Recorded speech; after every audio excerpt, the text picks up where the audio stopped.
Imagine that you are an artist or a writer or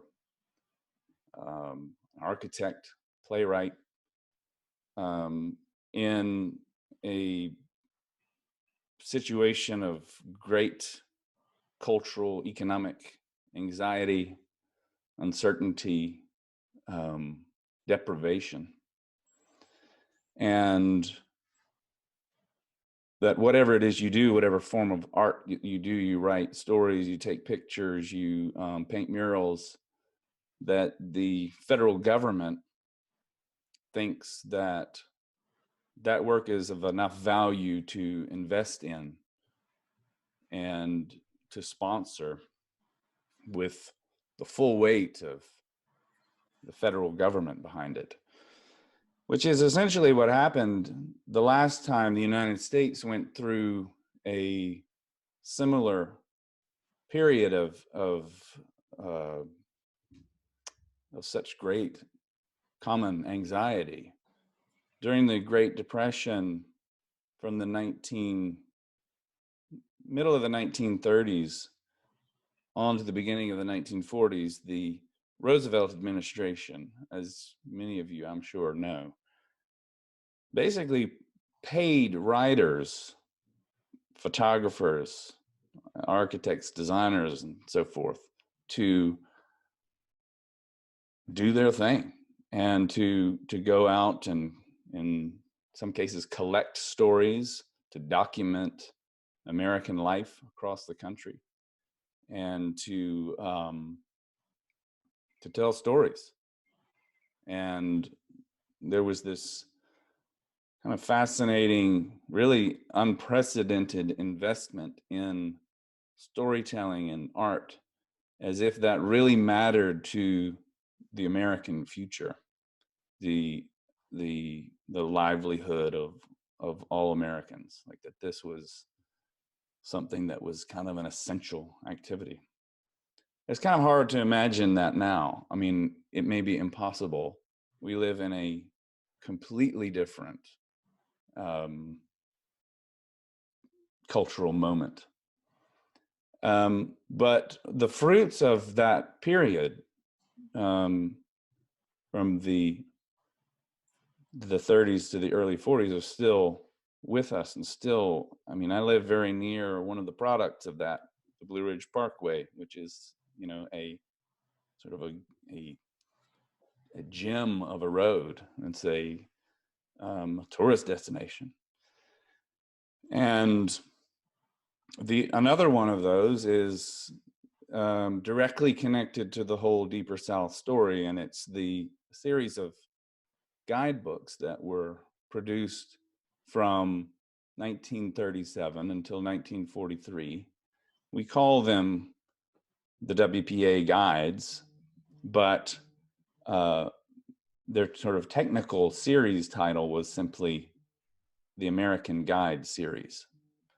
And so, as part of the New Deal, the Federal Writers Project, which began in about 1935, started putting out-of-work writers back to work by going around the country and collecting stories, sort of documenting American history on site, as it were. And they managed to produce, just before the project was kind of scuppered in the early 1940s, a volume of Design for Travelers for every state in the country, including Washington, D.C., which was the very first one that was published. And these books are absolute gold mines for people like John and me who spend a lot of time driving around, because they're a window into a world before interstates. They preserve a picture of American history at a particular moment that seems very foreign to us. They also preserve the presuppositions and prejudices often of the writers who composed these books, some ways positively, in some ways not so positively. But the Federal Writers Project gave us these guidebooks, but it also gave a launch, it gave a boost to the careers of many writers who are now canonical in American literature. Zora Neale Hurston, Richard Wright, Ralph Ellison, Eudora Welty, who was a photographer, worked for the Mississippi Project, and many others. And so these books are really a valuable resource for what we do, and for the kind of collective American self-understanding. And what I wanted to do today is share with you a little bit about one particular volume of those books, one very specific example of those guides. It's about my copy of the WPA Guide to Mississippi. And so it's not just about the project as a whole. This is about a very specific copy. One is right here, but you'll see it in just a minute. And a couple of years ago, I made a little short film about the kind of life behind this one volume, insofar as I could sort of uncover it. And I'm going to play that for y'all now, and then afterwards, about 20 minutes. So after that, we'll come back on and talk about sort of what some of the themes that in this film that have been kind of central to what John and I have been doing for decades now, and sort of unpack some of that for you. So if it's all right with you, I am going to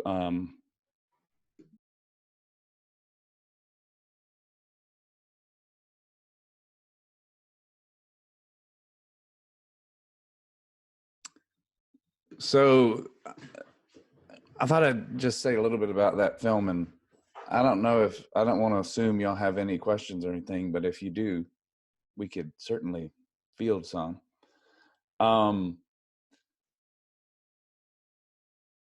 That, I think one of the reasons why we wanted to share that little piece is because it really gets at the kind of mysterious connections that have cropped up so much for us in our road trips together.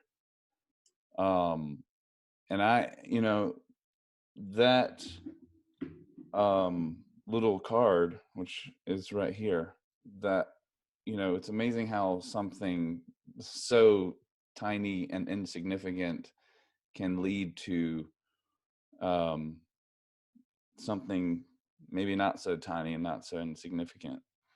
But it was, I'm not making this up. This literally fell into my lap and opened up this whole kind of story that I felt like obliged to pursue.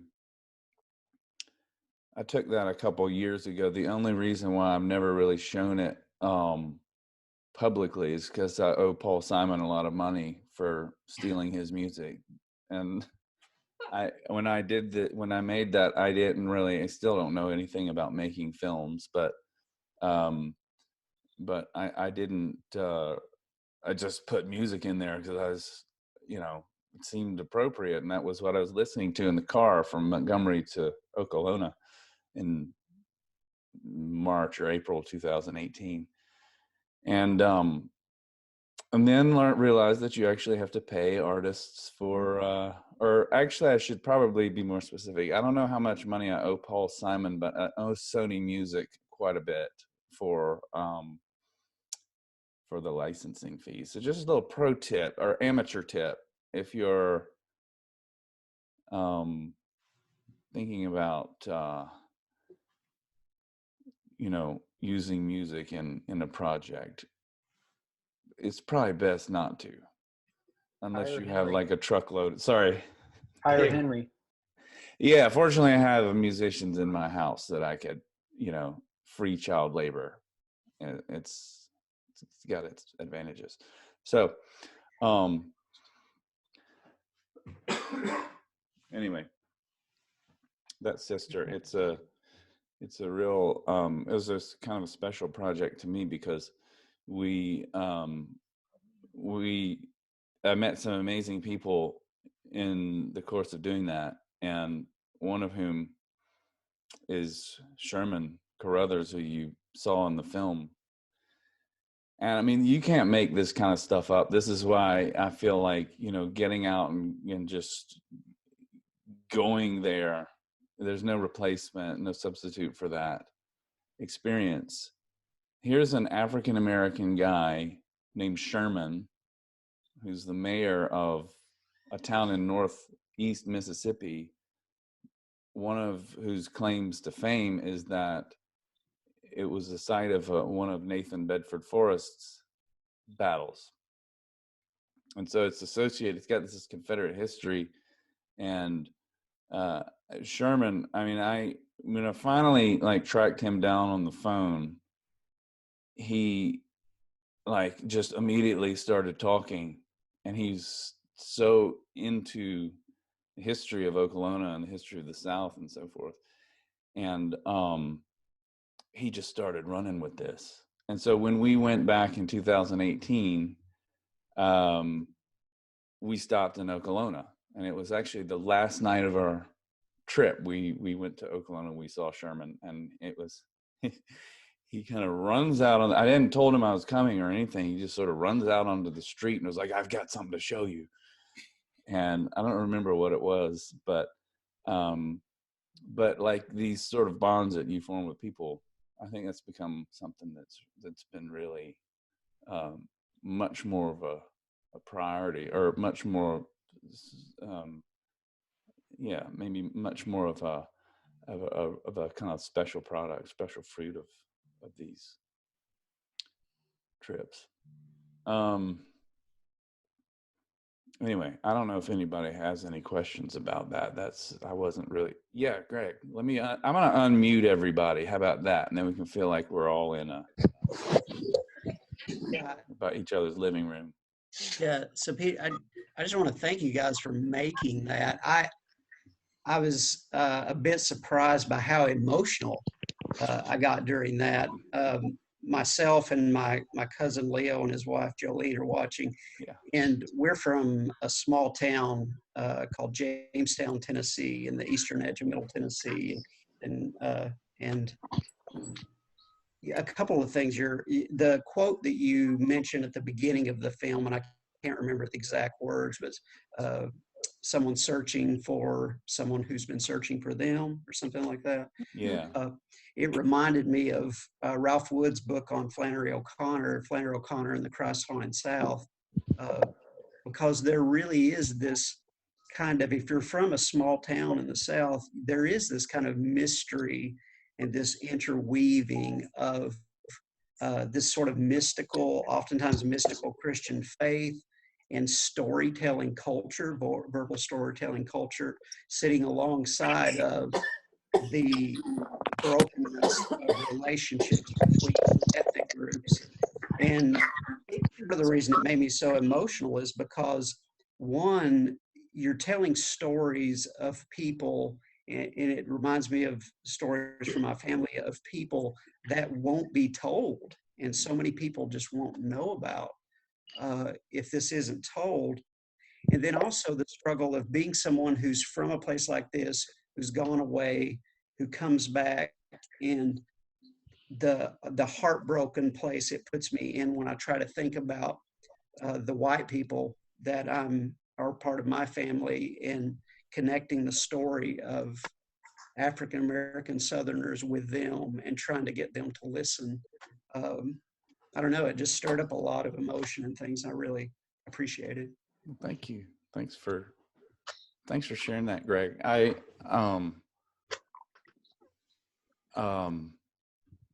totally resonate with what you said.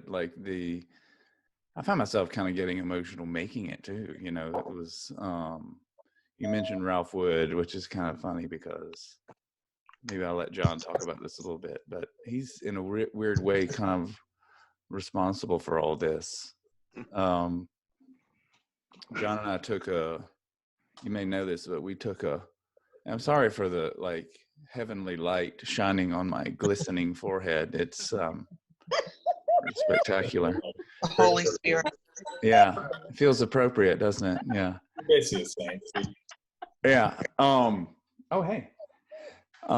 Excuse me. We took this course that I at least was really not prepared for. It was on, I think it was like a master's level course, wasn't it, John? It was out of my league anyway. It was on Karl Barth and Flannery O'Connor.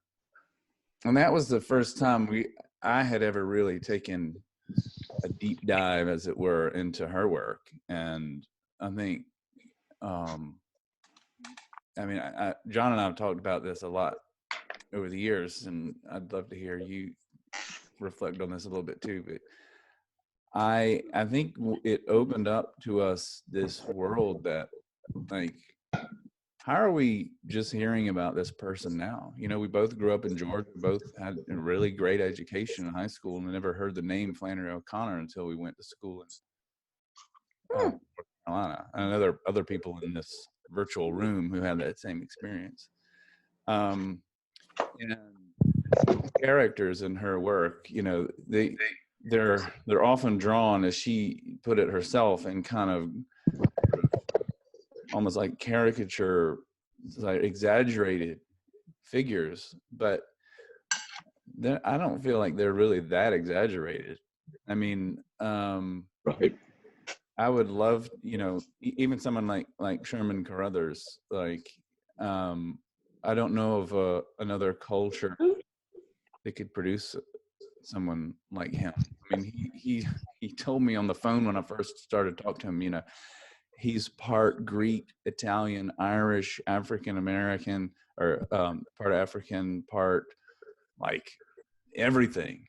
And he says, "I am America," you know, like the Langston Hughes poem.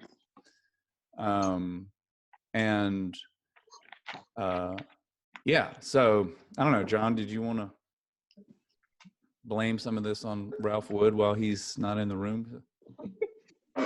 Yeah, I'll say regarding that class that Pete jokes that we took a class and both fell for the same woman. The woman was not Meredith Jones, but in fact Flannery O'Connor. Anyway, yeah, I think reading O'Connor in that class, it would have been fall of 1992. So we were kind of young in a formative stage. This sense of just curiosity and kind of layers of depth about places that were like 10 miles away from us. So she's, you know, most of her stories and novels are set in the small town and rural South. The kind of places that if you're sort of passing through, you could easily have the conceit that nothing really had happened here. Just a quaint little sleepy town, right? So here's Okolona, it's exit 53, and I bet nothing ever really happened here. And I think with O'Connor, it was the first sort of light bulb going off of, even in these seemingly unexciting, mundane places, there's so many stories, and there are these layers of just human complexity and depth. And I think we've actively been seeking that in our trips. The first trip was 5 years after that class. It was in 1997. And I think one thing also to note, just looking back at Pete's film, it's just uncanny. We started noticing this, especially, there's a long lull of, I guess, 14 years between tours, and now we're back in the groove. A lot of life changes. But in 2018, and then on the last one last year, you know, we're in, again, out of the way places that are not places tourists go to. And just the nonchalance with which people just start talking to us, this kind of easy familiarity, has been kind of an amazing thing. That just that we're clearly not from around there, and here we've met someone, and 2 minutes later we're in their back study. They've got our back to us. We could be serial killers, you know, and there's this nonchalance about it. Like, yeah, of course you're in Oklahoma, and we're now in the records room of the, you know, city hall, that kind of thing. Yeah, those are just two thoughts about O'Connor and just encounters with people. Certainly we can take, if there are other questions or just reflections on the film. I have a question. Hey, Lucille. Thank you so much for inviting me to be here today. It's been special. Thank you. My question is, what the stories that you get over time, do you see that there is less racial injustice in these little towns today than there was back then?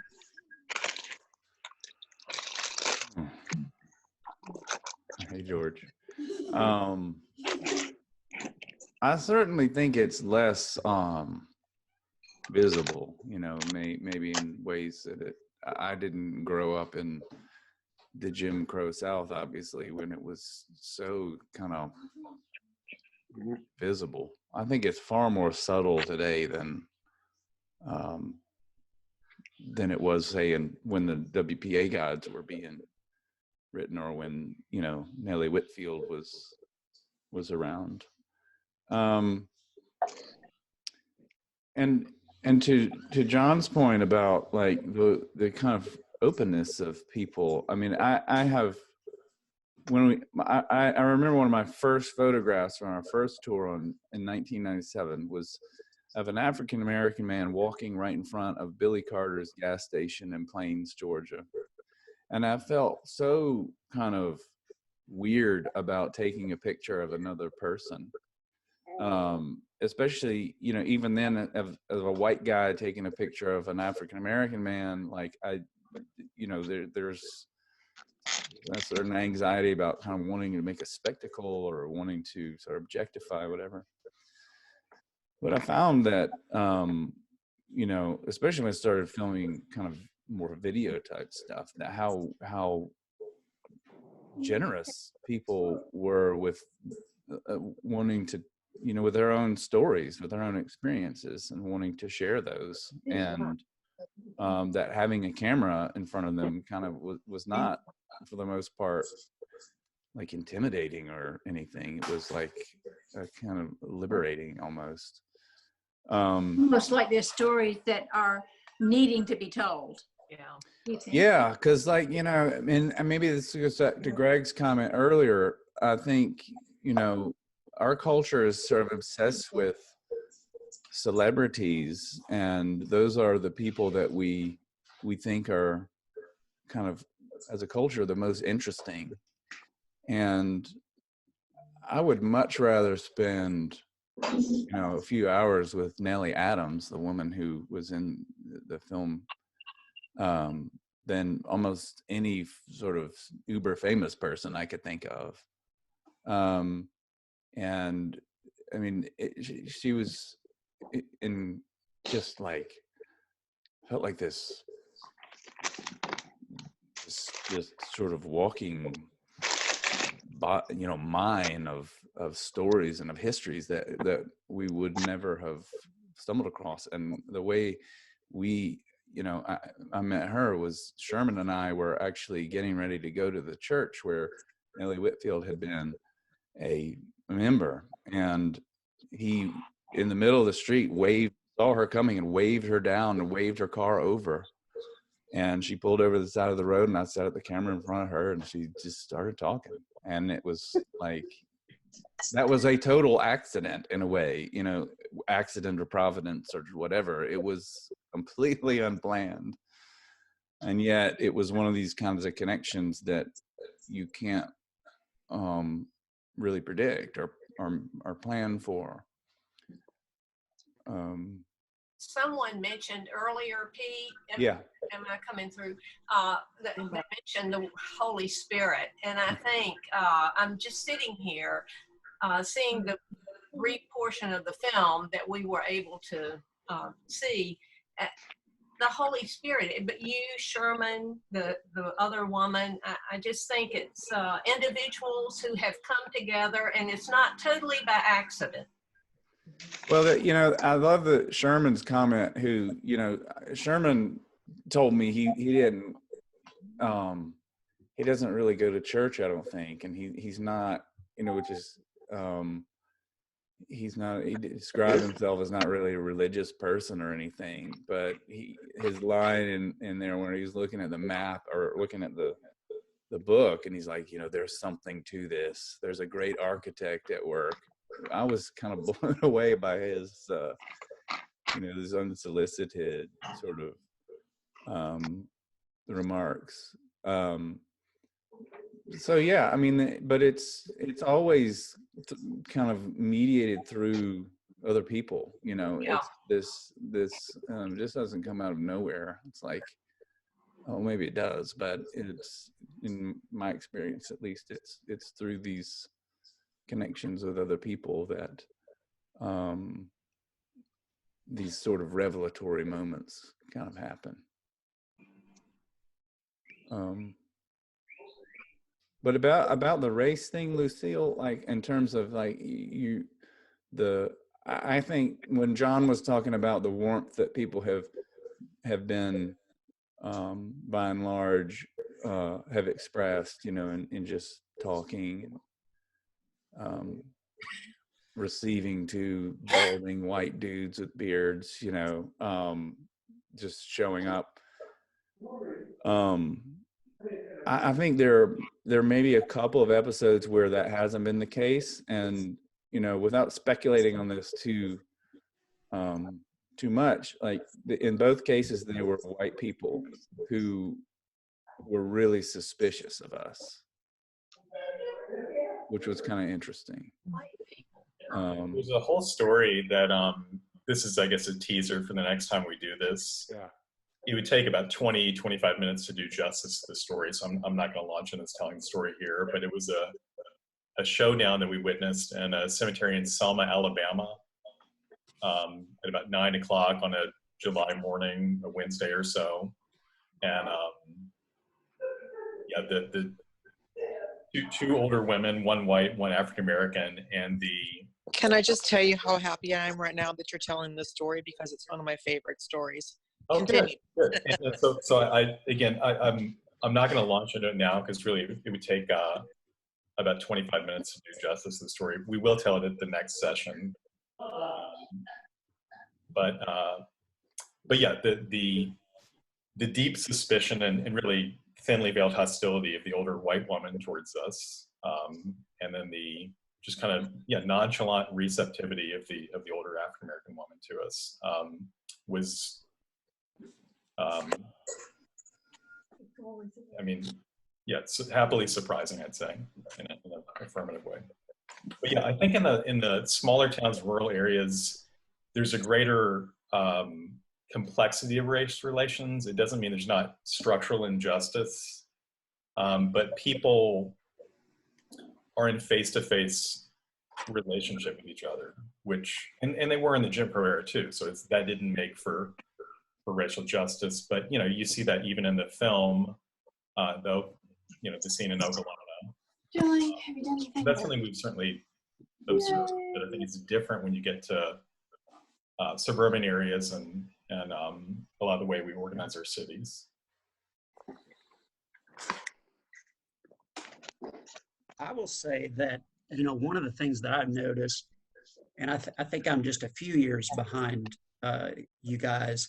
I'm 45. In my hometown, there's a bit of racial diversity there, or ethnic diversity, but growing up, there definitely wasn't for me there. It's mostly always been predominantly white. It's interesting to me that when I was a child, it was rare, very rare, that you would see the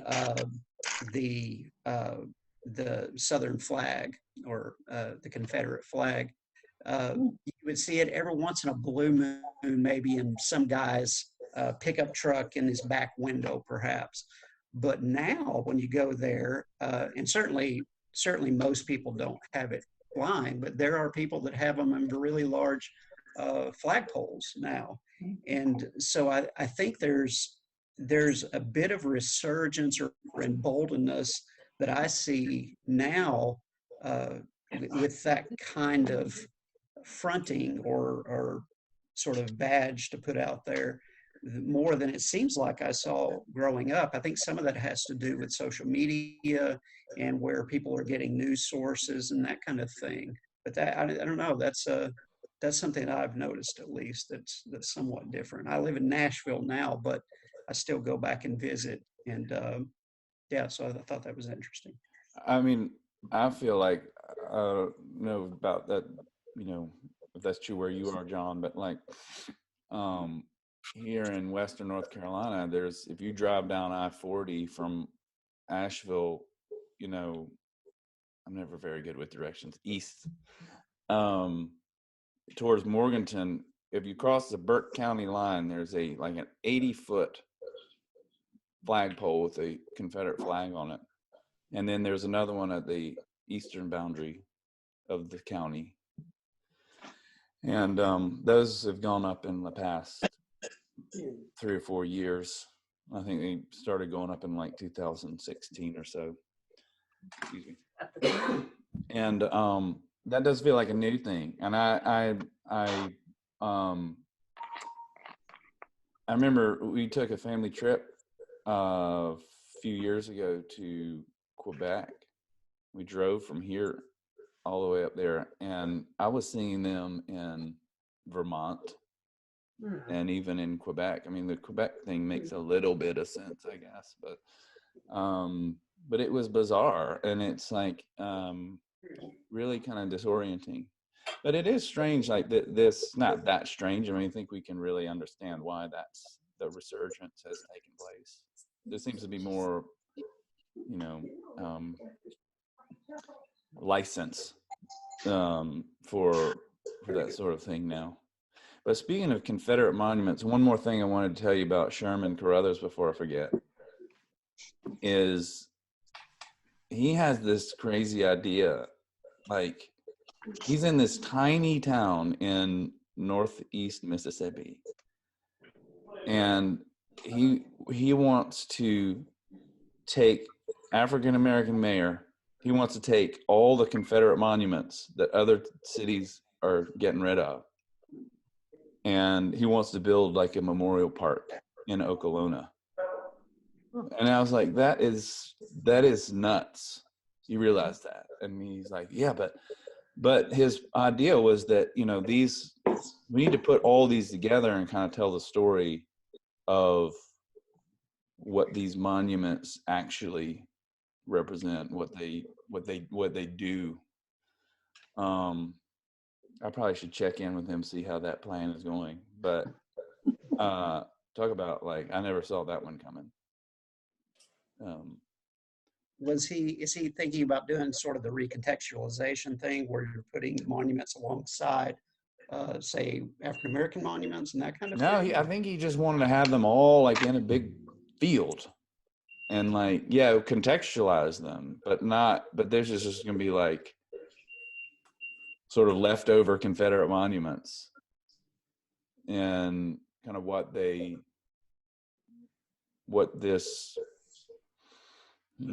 practice means and what it did and does culturally.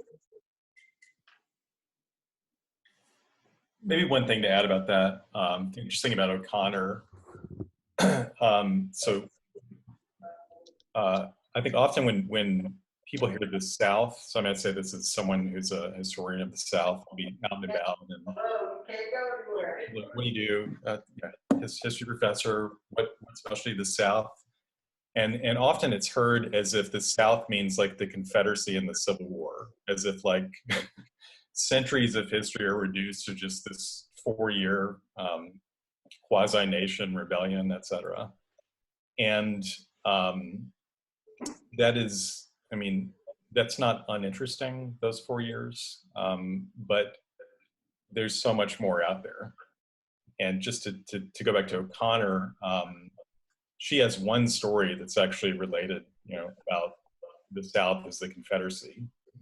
And it's this, it's, you know, typical O'Connor fashion, basically deconstruction of the lost cause mythology that does not end well for the main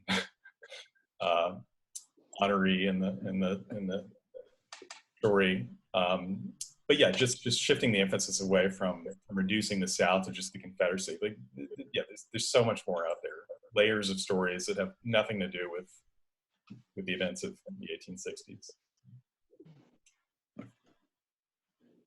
Hey, John and Pete, can I ask a question that sort of ties, since you're Yep. talking about storytelling, John, and since you looked at it with this broader lens, like, can you talk about the connection to the new Decameron project that you're working on, Pete, and, you know, John, you as a historian, like, you know, this moment in time, sort of taking the time to tell stories from this bizarre scenario that creators find themselves in, and how y'all reflect on that as it connects back to y'all's mining of the trips and deep, like, deeper south connection to New Decameron and where we are today.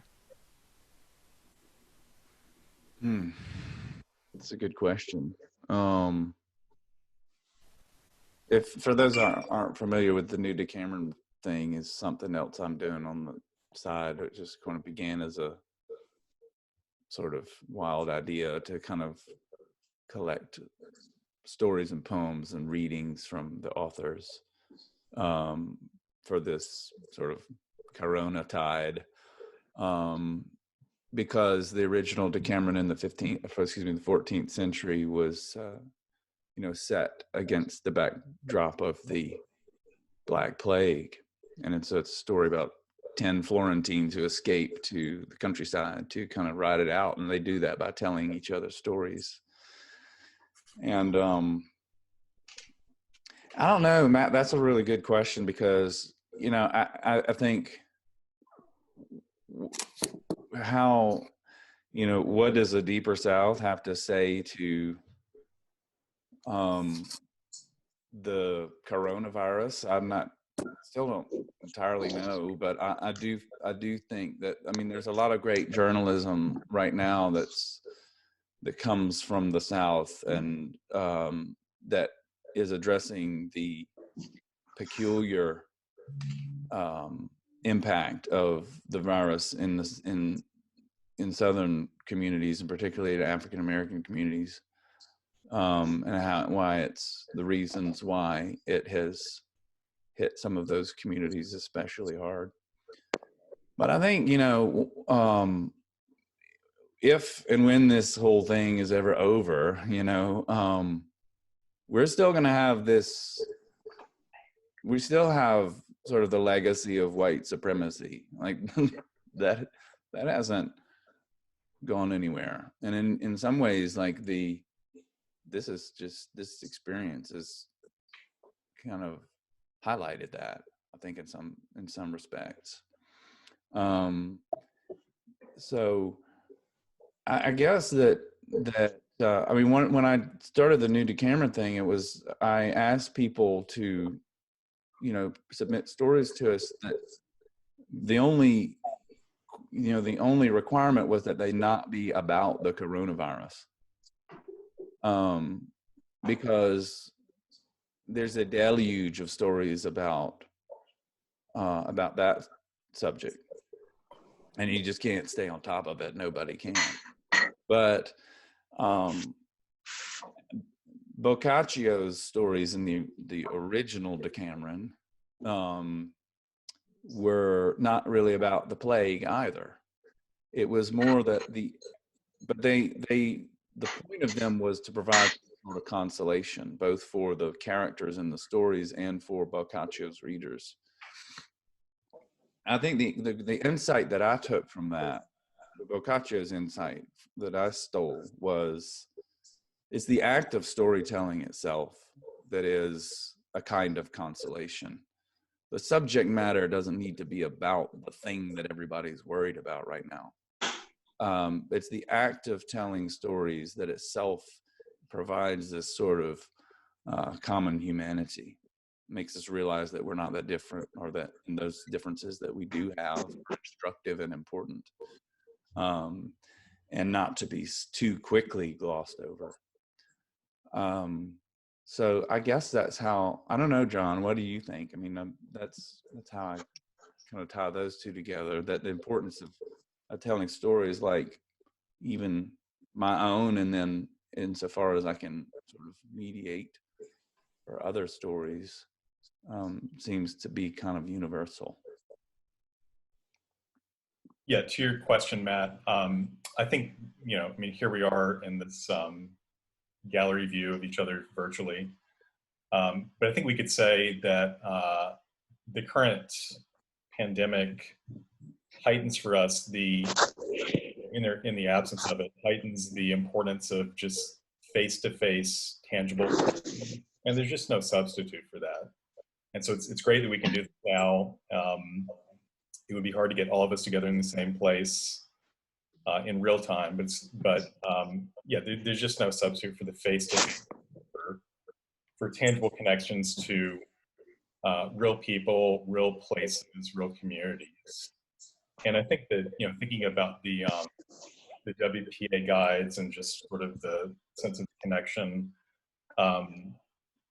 if you look at so here's the opening map of this is the Georgia WPA guide. You see the little map here, and there are little circles there. You can see little circles on different points. And you may notice that Pete took those little circles and made them red, and that's the Deeper South logo, right? So if you've seen our logo, that's the circle. And the circle conveys the sense of connection. And I think since, and yeah, it's coming up. Basically, since the 1940s or so in the United States, we've had a way of organizing space, like the literal places we live in, that has actually fostered a sense of being disconnected. And so in some places, like, you wonder, where's the there? It's not clear where the center of the place is. So that, these tours have allowed us to personally connect with an older geography, that then opens the door to these crazy connections that the film brings out, just crazy connections. I think that's how I've been thinking of it, Matt, just the tangible connections and the absence of those, currently in our situation. I think when we, when we first started out, I think one of the things that we were looking for, because, Atlanta in the 1990s was before the Olympics, there was very little life downtown. It was the kind of donut hole effect, where you had city centers that were basically empty of life apart from kind of the financial sector, and then a ring of suburbs around them where, for a number of reasons, that was where most of sort of living had gone. And I think when we first started out, that's kind of what we were looking for, but alternatives to that. Like, was this true everywhere? Were there places where, there wasn't the donut hole, like there was still a center? And one of the interesting things in 2018 was, I think that after 20 years, that trend had kind of reversed itself a little bit. There was more small towns were coming back a little bit. There was more of a shared sense that this is something too valuable to lose. And so you had, in some places, people moving back to city centers. You had sort of gentrification as well, of course. In a weird way, I kind of feel like, for me, that the fact that question had kind of resolved a little bit, and so it allowed us to ask different questions this time, to other things that maybe we had been a little bit, I won't say oblivious to, but Just I'm not as prepared to see, perhaps. Although one from 2018, there's one particular segment from Thomasville, Georgia to Albany, and they're very close to one another. And you know, Albany's been in the news a lot recently because they've been, you know, have one of the highest mortality rates from coronavirus in the nation. And Albany is you know, visibly very struggling city. And like, how far is Thomasville from Albany? I mean, 30, 40 miles, maybe, I don't know, maybe a little more than that. Thomasville is completely different. Like, it's same size town. They have like new amphitheater that's been built. My rule of thumb is, like, if a city has a cheese shop, it's really like thriving. And just as a footnote, a side note to this, Asheville doesn't even have a cheese shop. You can do the math yourself. Actually, I think they do now, but they got a cheese shop, a wine shop, a local coffee roasters. They have a recycling facility, which I only realized because it was the first time we had a chance to sort of throw away all of our cans and stuff. But you know, you've got these two communities that are basically right next to one another, and they are very different pictures of life in South Georgia. So. Could I ask a question about that distinction? So I wonder with Thomasville, there's like Thomas County schools, and there's also Thomasville City schools, and then, you know, Dougherty County is all kind of one school system. How much of that is a symptom of underneath things that are going on that could make them different? I'm just curious how. I'm from North Georgia originally, so I don't know kind of all the dynamics that led to the split school system in Thomasville versus in Albany, but I know in a lot of towns that can be have a bigger story. That I didn't really know that, but I'm sure that's a huge. I mean, Matt could probably speak to that. Darren too. You know, there are a couple of people in here who are in education and who know a lot about that stuff. I mean, I think that's probably a huge part of it. Albany is kind of interesting because, I mean, I don't really know enough. Matt, maybe you do, or I don't really know enough about the local school sort of picture. Except in Selma, I learned a little bit about the picture in Selma, where you had, you know, the local high school, the public high school in Selma is 100% African American. There's not a single white student there. And in the 60s, these segregation academies that started popping up drew white kids out of the public school system. I don't know about what Albany's like, but if you do have kind of a donut effect in Albany, because while the city of Albany itself, I know this isn't really related to your question about schools, but it made me think of it for some reason, that you have that donut hole kind of lack of investment, for lack of a better expression, in Albany. Surrounding Albany is massive wealth, because there are all these, you know, billionaires from Atlanta, like Ted Turner and, you know, you name it. They all have like their quail hunting preserves down there. So it's like a weird form of gentrification, but it's not. It's like rural land that has been bought up by extremely wealthy people who use it as like a sort of holiday, you know, kind of a recreation property. So I don't know, Matt, do you or David? I mean, you guys know more about education. I don't know much about the local scene, but I think your sense is probably. I don't know, Sam probably knows more about it than I do anyway.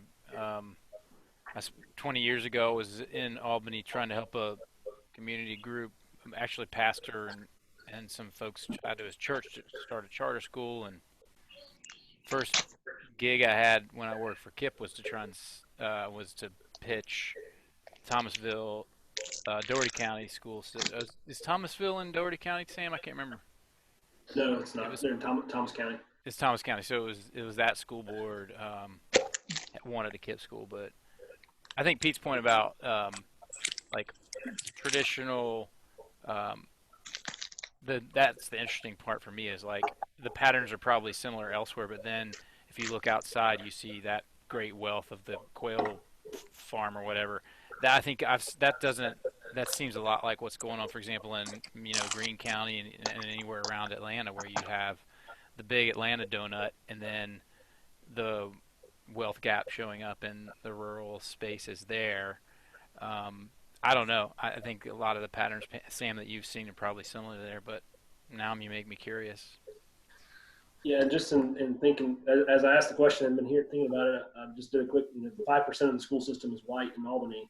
I don't know what the population is, but I do know that kind of less known, the Atlanta public schools cheating scandal occurred, but actually Doherty County had one going on at the same time that was very similar that most people didn't even learn about. Wow. I actually don't know a whole lot of details beyond that, but I know that happened. I just hadn't thought about the juxtaposition of Thomasville versus Albany a whole lot. I had friends from college in both places, but it's interesting. Yeah, that's a great point. I'd like to think more about that. Where did you say you are, Sam? You're in Norcross, Atlanta area now. I grew up in Dalton, North Georgia. I just want to say it's so nice to see like some of you who I only know through like your Twitter avatars. So it's like it's really great to see like living humans behind. So often we don't get to connect like this. So. And Albany is also interesting because Du Bois writes about it in The Souls of Black Folk, which is one of those books I feel like I should have been forced to read way earlier than I was by just sort of guilt, I guess, or it was a massive hole in my education. And also because Du Bois has a very strong connection to Atlanta. He describes taking a train journey down to Doherty County to Albany. It's really interesting. I think it's a chapter called The Black Belt or something like that. It's about this kind of, it's almost like a descent into hell the way he describes it, because coming from Atlanta, like this place of great wealth, and going down into Doherty County, it's a really insightful picture from 110 years ago. I'm not sure how much of it would be really that different.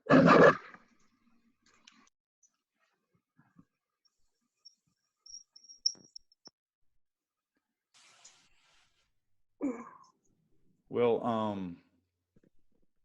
I thought we'd talk a little bit just for a couple minutes about what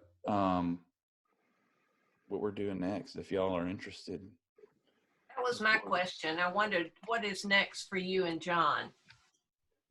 Well, John had a big thing coming up in a few days that unfortunately, this is John's kind of other life as a professional historian. My day job. His day job. And tell us a little bit about what you had coming up this weekend, and that you have a photograph too that I think maybe you want to talk about that a little bit. Yeah, I made the photograph out. Okay. Just the way it looked. Yeah. So for the past year and a half, so I live in Augusta, Georgia. For those of you that are participating in this virtually, and I've been here for 8.5 years now. For the past year and a half or so, I've been part of a interracial committee that's been organizing a series of observance events, because we're coming up on the 50th anniversary of what is known as the Augusta riot of May. It was in May of 1970. And to our knowledge, it was, if you think about sort of what were called at the time riots, or we could call them urban rebellions of the 60s, like Watts or Detroit or Baltimore or Washington, D.C., major events across the country. To our knowledge, the one in Augusta in 1970 was the largest in the Deep South. And yet there's this weird sort of paradox where it's, I mean, I'm assuming if I sampled everyone here, you've never heard of it. It happened a week after the shootings at Kent State. The 50th anniversary of that was just yesterday. I'm sure most of us can call to mind the photograph of some of the college students and one of the students who was killed laying on the ground. Anyway, the Augusta major event, yet oddly not very well known even in Augusta. Anyway, so for the last year and a half or so, I've been involved in this local committee. We've been planning a whole series of events, some of which would have been happening right now, and some would be coming this coming weekend.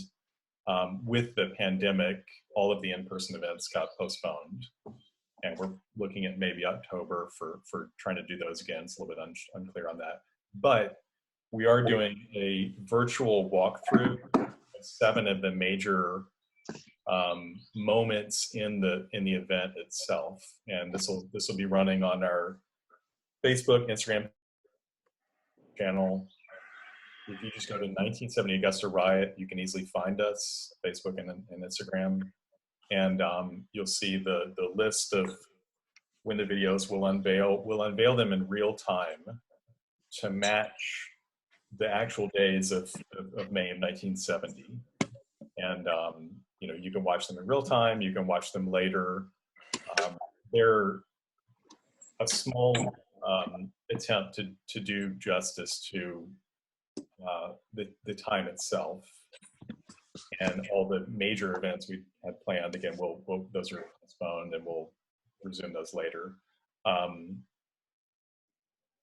So yeah, tune in if you'd like.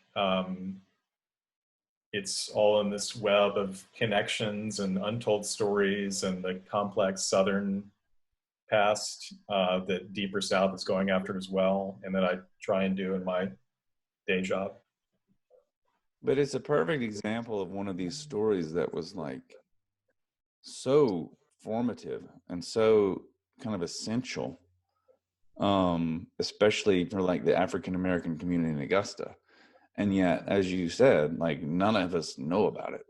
It's like become completely erased from the. I mean, erased suggests some level of intention that maybe too strong a word. It's more, not that isn't there, but it's more just forgotten. Like it's forgotten deliberately, for a number of reasons, and it's kind of a scandal that this event is just it's like it's news to. I mean, it was news to me until you started sort of researching this and telling me more about it.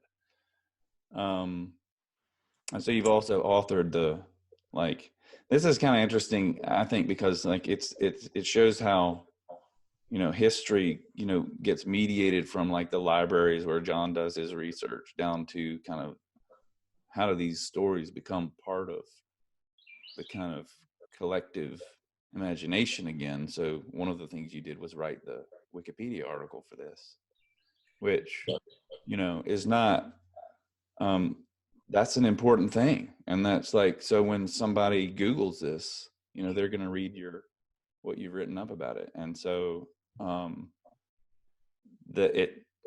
when I started out in academia, Wikipedia was like,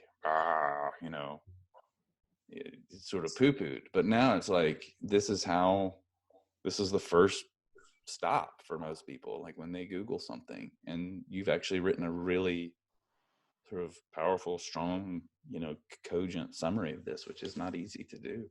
Yeah, thanks. I mean, if my students quote Wikipedia, I penalize them and fuss at them. Yeah. but all of us use it just to, you know, for introductions to stuff. And so the logic with this was, we know that, you know, as we're coming closer to the 50th anniversary, people will Google it like we all do, right? And so we wanted the first thing that popped up, which is going to be Wikipedia. We wanted it to be good. And so just him by the history subcommittee with being the writer.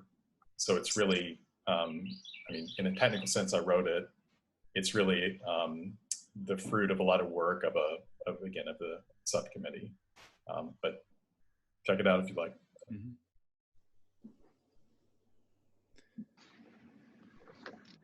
And then beyond that, I guess, you know, the next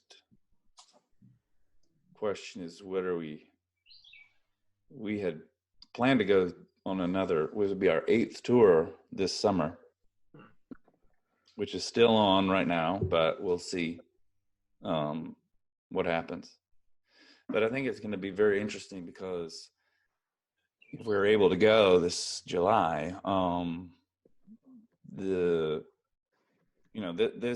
coronavirus situation enters a new dimension to all of this, and a new kind of quality to that wasn't there before.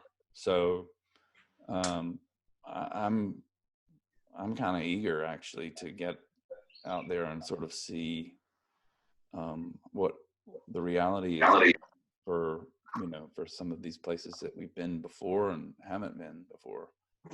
I have no idea what that will look like, but we sort of tentatively sketched an itinerary for maybe 10 days or so this summer. But yeah, and also Mrs. Candler, are you Pete's aunt? Yes. Okay.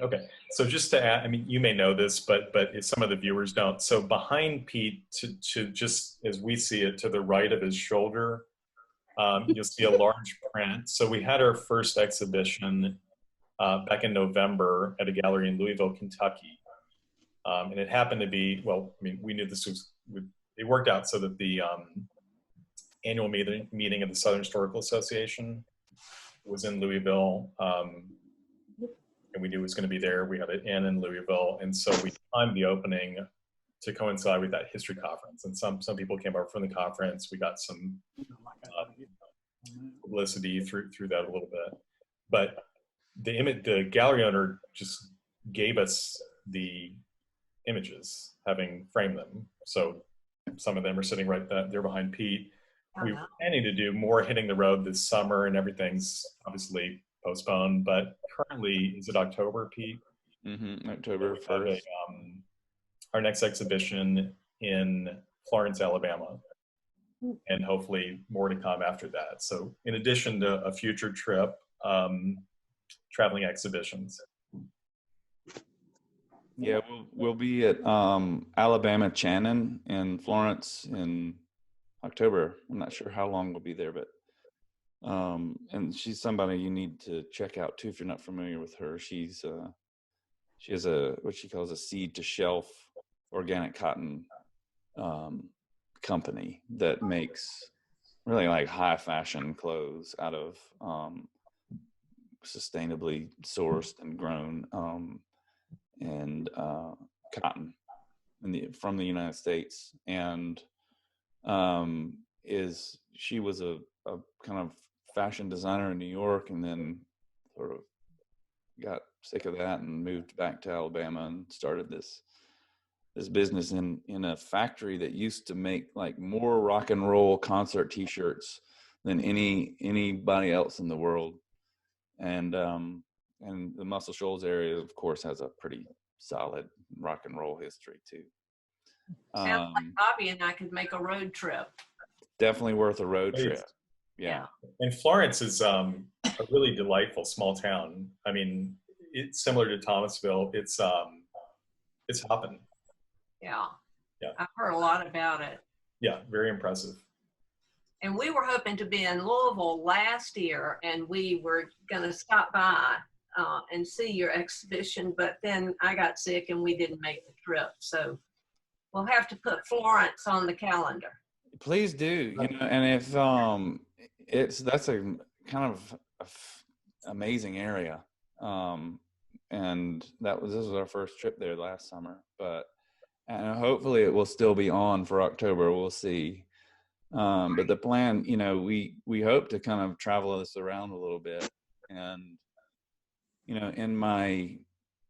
this is one instance where my sort of lack of ability to prepare much of anything for the future didn't kill me or it didn't hurt me too much, because we had hoped to have, like, all summer we were going to have these exhibitions places, but it's really challenging to set those up.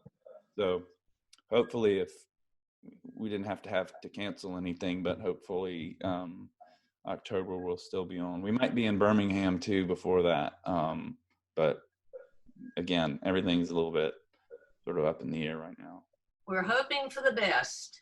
Same here. I mean, we've got I pulled out a couple of images from the show. We've got 40 photographs, 20 from each of us, and then some of the other short films that we've done from the tours, and it's really fun. Like we had a great time in Louisville, and I hope we can do that again, maybe in one of your towns.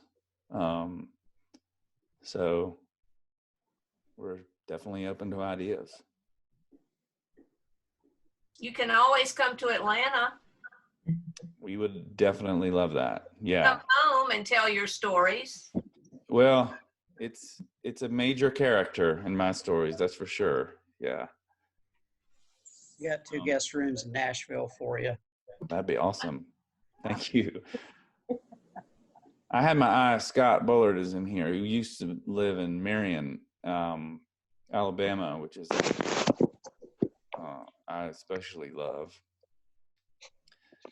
And there's an old jail in Marion that's a really historic place. It was where, in many ways, it was like where the Selma to Montgomery marches began, at that jail, the Perry County Jail, in 1965, and it's still there, and it's currently, I think, Scott, you may know more about the process, but it's being rehabilitated as a museum and exhibit space, and so we would love to come there and do something there. But it's a really incredible, and Marion too. Like, if you guys ever get to road tripping again and you need some suggestions, we certainly have tons. County Road 29 between Marion and Tuscaloosa take you past the home place of Coretta Scott King. It's an amazing place, and Pete's told some of that story real well. Yeah, the grocery store, Scott's Grocery, still there, as far as I know.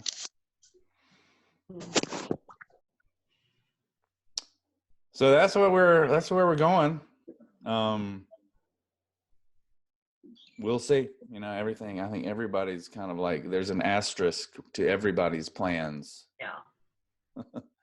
Right now, but if we ever do, make it to Atlanta or Norcross or Nashville or Columbia, the Shenandoah Valley, we will let you know. I just want to thank you all for being here. I just can't believe there's so many people who showed up to this thing. I'm just like completely overwhelmed. So your timing is perfect. Thank you. It's great that nobody has anything else to do right now. There's the big guy. Heyo. Hey, man. Not that you don't have anything else to do. I know you have lots of other things to do, and I'm so grateful that you chose to spend your lunch hour with us this afternoon, and it really means the world to me. I love being able to, some of you guys I have like I said, I've never actually seen in person, if this counts as in person before. So, thank you for being here. And if I don't know, John, we probably, I'd love to do one of these again. Yeah, we'll do it again. There are more stories to tell, including the 25-minute Selma story. Right. Which is worth hearing. Oh, indeed. I want to hear it. It is, I mean, talk about connections and like the unpredictable, like you couldn't make this stuff up type of thing. Really surreal, a mystical experience. Yeah. Right. So we'll leave that as a teaser for you for next time. I don't have any more, as of this moment, at least, unreleased short films to share with you. I have some other ones we can look at and talk about if you want, but those are up at the website if you haven't seen those. In the meantime, I hope y'all will have a great whatever day it is today, and maybe would that be all right with y'all if we did this again sometime? Would you? Yes. Absolutely. Yay and amen. Cool. Just spread the word. Well, and the other thing is like, you know, it's being kind of just the inanimate red circle behind an Instagram account and a Facebook page, is one thing, but it's a real privilege to be able to sort of connect with you all face to face. So we'll do this again if y'all are up for it, and we'll let you know. I apologize to anybody if Facebook was your, I guess if that was your only thing, then you won't be hearing me right now, but we'll get that worked out. Thank you That's so much. okay, Pete. Some of us are still in the woods and don't even do Facebook. So keep email alive as well. Oh, we will. If I could do carrier pigeons too, maybe, if, I don't know, That'd drop be a great. USB drive on you. Yeah. Thank you, Pete. Thank you. Thanks everybody guys. for coming. Thanks, everybody. Guys, for Thank your you. work. See you soon. Bye-bye. Okay, take care. Bye, George. Bye, George. Bye, George. Bye.